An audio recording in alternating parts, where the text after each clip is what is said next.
Kota Gresik adalah kota industri di pesisir Jawa Timur, berada di bagian hilir Sungai Brantas dan Bengawan Solo. Kedua sungai termasuk dalam kategori 10 sungai penyumbang terbanyak sampah plastik ke laut dunia menurut laporan Liberten dan kawan-kawan tahun 2017. Untuk mengurangi kebocoran sampah ke laut, model Zero Waste City Gresik dimulai tahun 2019 dengan membuat sistem pengelolaan sampah mandiri di TPS 3R Desa Weringinganom. Untuk mengetahui bagaimana penerapan program Zero Waste Cities di Kabupaten Gresik, Clara dari Ekoton mengajak kita berbincang dengan pejabat Dinas Lingkungan Hidup Kabupaten Gresik.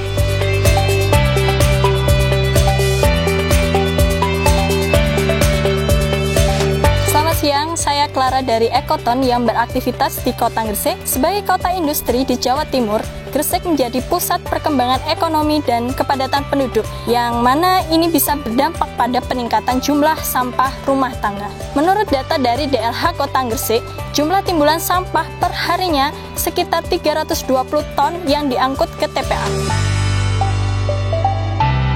Saat ini kita akan berbincang tentang penerapan Zero Waste City yang ada di Kota Gresik dengan Kepala Dinas Lingkungan Hidup Kota Gresik.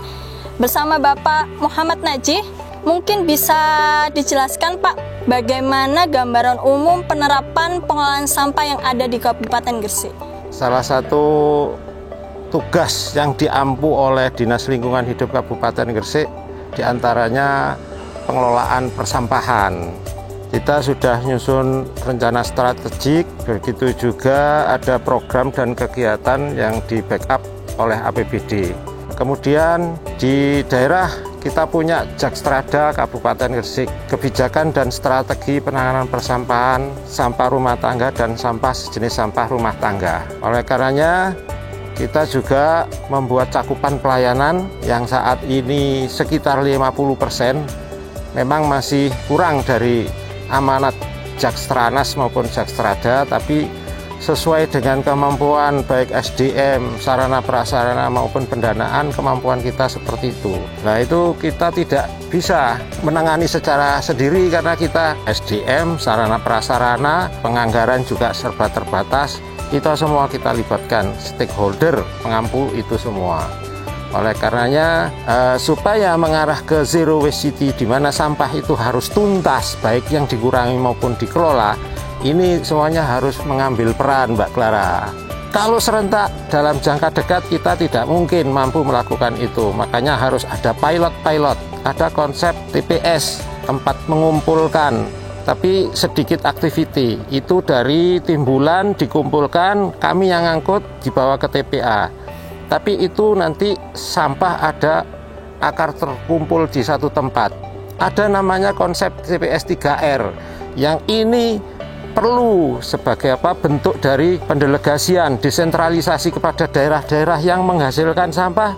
Jangan sampai menghasilkan saja, harus juga mau berbuat dalam mengurangi, menangani, dan mengelola.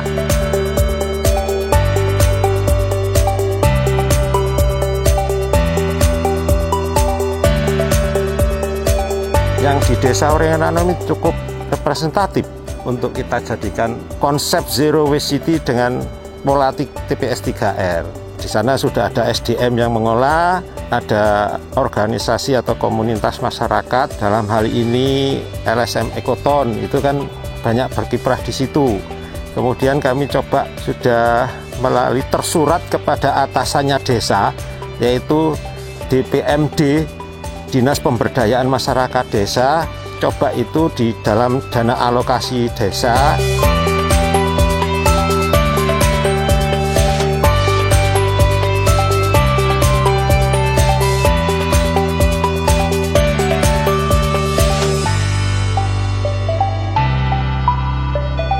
Keberpihakan dalam hal anggaran untuk bisa masuk kepada TPS 3R. Mungkin untuk aktivitas orangnya dalam hal ini berapa sih gajinya sekedar saja, atau mungkin membelikan konsumsi atau membelikan susu yang sehat, karena tiap hari kumpul di sampah atau pengadaan gerobaknya, semuanya ngambil ya gotong royong mengambil peran-peran yang memang bisa diampu mereka.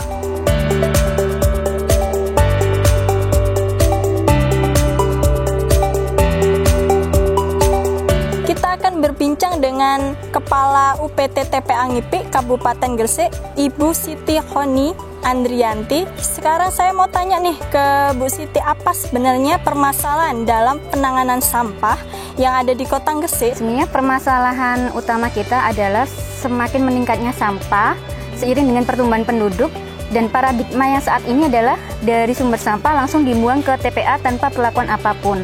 Sebenarnya kita perlu pengurangan sampah dari sumber karena lahan TPA semakin lama semakin terbatas. Jadi penanganan sampah dari sumber ini diperlukan untuk mengurangi sampah, yaitu melalui inovasi program Zero Waste Cities bisa, yang mana salah satu indikator keberhasilannya itu dari pemilahan sampah di sumber. Jadi dengan pemilahan sampah di sumber, kita bisa memperpanjang umur TPA yang pertama. Yang kedua, meningkatkan nilai ekonomi dari sampah itu tadi. Kemudian yang ketiga adalah meminimalisir operasional dari pengangkutan sampah. Salah satu kunci keberhasilan dari penanganan sampah itu pada pemilahan sampah di sumbernya. Ya, berarti pemilahan sampah yang memang dari rumah tangga itu sendiri ya, untuk bisa mengurangi beban yang ada di TPA Ngipik ya terutama. Sejauh ini manfaat yang sudah dirasakan oleh TPA Ngipik ini setelah adanya penerapan Zero Waste Cities di Desa Uring-Nanom apa sih Mbak? Salah satunya itu sampah yang berasal dari sana itu yang masuk ke TPA Ngipik itu volumenya berkurang.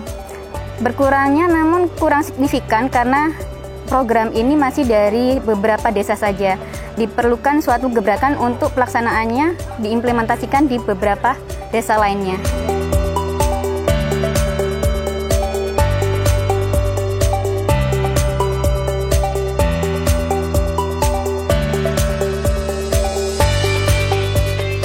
Selanjutnya kita akan berbincang dengan Kepala Bidang Pengelolaan Kebersihan Dinas Lingkungan Hidup Kabupaten Gresik. Nah, menurut Bapak nih, faktor apa yang dibutuhkan untuk mendorong penerapan Zero Waste Cities secara menyeluruh untuk mengatasi permasalahan sampah yang ada di Kota Gresik? Adanya program Zero Waste City ini benar-benar kita menekan sampah ya dengan memanfaatkan semaksimal mungkin. Tentu saja dibantu oleh teman-teman LSM seperti Ekoton ini untuk mensosialisasikan kepada masyarakat, melakukan edukasi kepada masyarakat ya. Karena sesungguhnya tanggung jawab urusan sampah ini bukan hanya tanggung jawab pemerintah, tapi tanggung jawab kita bersama, pemerintah dan seluruh masyarakat. Tanggung jawab masyarakat adalah dari sumber sampah itu, misalnya dari rumah sampai ke TPS. Harapan kita kalau sudah dipilah dari rumah sampai ke TPS, ini nanti sehingga yang kita angkut dari TPS itu hanya sampah residu saja. Nah, dengan demikian kita bisa menghemat umur daripada TPA kita ya, karena dengan adanya pengurangan sampah yang kita buang di TPA itu sangat signifikan sekali. Tapi kembali lagi kami butuh bantuan dari masyarakat ya, partisipasi dari masyarakat. Adapun sampah-sampah yang saya sebutkan tadi yang belum tertangani, ini kami rutin melakukan penyisiran sampah liar ya di daerah-daerah yang kebetulan masyarakat masih membuang sampah sembarangan. Nah, ini kita tentu saja bekerja sama dengan pihak desa, kita membuat surat ke desa, kita melakukan sosialisasi kepada masyarakat situ agar tidak membuang sampah sembarangan dan bisa melakukan pemilihan sampah seperti yang dilakukan oleh teman-teman yang di TPS 3R. Memilah sampah mulai dari sumbernya ya, baik itu sampah yang ada di perkotaan maupun sampah yang ada di pedesaan. Beberapa tempat sudah ada TPS 3R ya, yang sudah melakukan pemilahan sampah ya. Ada yang ada di, contohnya di Weringen Asri, Kecamatan Weringen Anom, sampah organik yang terdiri dari daun, kemudian sisa makanan ini bisa kita manfaatkan menjadi kompos ya, atau mungkin dengan kita buat semacam peternakan maggot itu ya, nanti dari situ bisa dimanfaatkan untuk makanan ternak ya. Kemudian yang sampah anorganik seperti kertas, seperti plastik, ini bisa diolah menjadi kerajinan tangan atau langsung dijual ya. Kemudian sampah residu, ini harapan kita tekan dari komposisi sampah itu kan sebetulnya sampah residu itu kemungkinan hanya 20-30%. Sehingga kalau ini betul-betul kita terapkan dengan adanya Zero Waste City, maka sampah yang kita angkut ya dari TPS ke TPA ini akan sangat sedikit.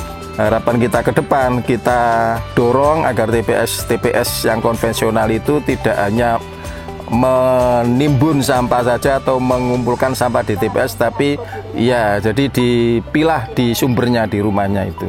Juga dukungan dari pihak swasta ya, jadi dunia industri juga kita upayakan ya agar juga melakukan pemilihan sampah di lingkungan atau kawasan perusahaan itu sebelum sampah itu diangkut ke TPS, karena sesungguhnya kewajiban kami adalah mengangkut sampah itu dari TPS sampai ke TPA.